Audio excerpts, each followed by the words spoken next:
pa may sa badista ato nga time. Mga Hudeyo man to mga palangga.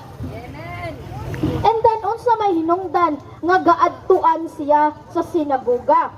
Nag-adto siya dito aron pagwali sa kamatuoran o pagwali sa maayong balita nga siya mao ang anak sa Dios o magluwas siya sa iyang katawhan.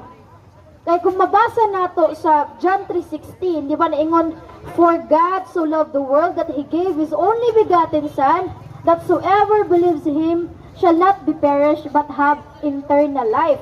So mo itong hinungdan nga ni Anhi siya, kay aron luwason ang iyang katawhan tungod sa ilang mga sala o sa ilang pagkagahig ulo. Aron mahiusa sila pagbalik ngadto sa Dios. And then sa laing paagi, miadto usab siya sa sinagoga, dili lang pagwali, kundi pagtambal ni atong mga